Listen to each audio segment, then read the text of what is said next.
हाँ,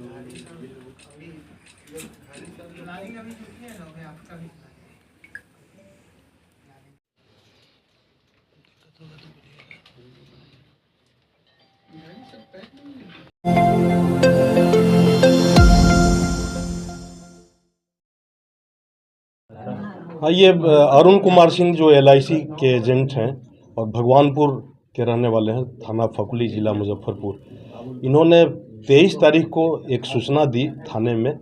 थानेदार जो ललन जी हैं उनको सूचना दी कि हमारे घर पे 2 अज्ञात लोगों ने आकर के बम फेंका है, और बम की आवाज़ अगल बगल के भी लोगों तक गई, तो 112 को भी उन्होंने कॉल किया था।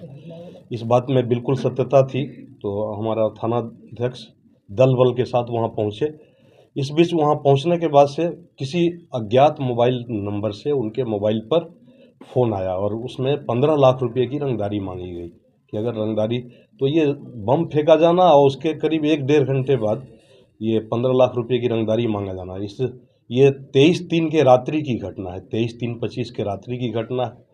इसके बाद हम लोगों ने सबसे पहले फकुली थाने में थाना कांड संख्या 22-25 दर्ज किया, और उसके बाद से अनुसंधान प्रारंभ हुआ। अनुसंधान के क्रम में वरीय पुलिस अधीक्षक महोदय के निर्देशन में मैं, ज्ञानी जी और ललन, ये तीनों और भी लोग थे, और भी 1-2 हमारे साथ पुलिसकर्मी भी थे, पुलिस पदाधिकारी भी थे। सब ने हम लोगों ने काफ़ी इस पर काम किया, अनुसंधान किया। अनुसंधान के क्रम में ये पता चला, वैज्ञानिक अनुसंधान हुआ, चूँकि मोबाइल नंबर मिल गया था। इसके आधार पर हम लोगों ने सबसे पहले क्रीम कुमार को पकड़ा, जिसके नाम पे ये सिम था। क्रीम कुमार जो कि मधुबन का रहने वाला है, क्रीम कुमार मधुबन मोतिहारी। उसके निशानदेही पर हम लोगों ने संतोष को पकड़ा, जो कि मधुबन का ही रहने वाला था। संतोष द्वारा बताया गया कि ये मोबाइल हमने सरोज को दिया था। सरोज जो कि मेहसी थाना अंतर्गत का है। सरोज जब तीनों गिरफ्त में आ गए, तो सरोज ने कहा कि जो आरिफ बागी मनियारी का है, आरिफ जो कि पूर्व में 2-3 कांडों में हम लोगों के यहाँ वो बम विस्फोट में भी उसका हाथ था, और उस पर आर्म्स एक्ट में भी केस हुआ था। 1-2 रंगदारी का भी केस पूर्व में हो चुका है 18-19 में। तो वो आरिफ का नाम आया। आरिफ को हम लोग भी, उसको भी गिरफ्तार करने की कोशिश की, लेकिन आरिफ अभी तक हम लोगों के गिरफ्त में नहीं है। घटना इस तरह से हुई है कि आरिफ के ही बुलावे पर ये 2 लड़के, जिसमें क्रीम है और संतोष है, ये दोनों लड़के आए थे, और इनके अरुण कुमार सिंह के भगवानपुर स्थित आवास पर इन्होंने बम फेंका।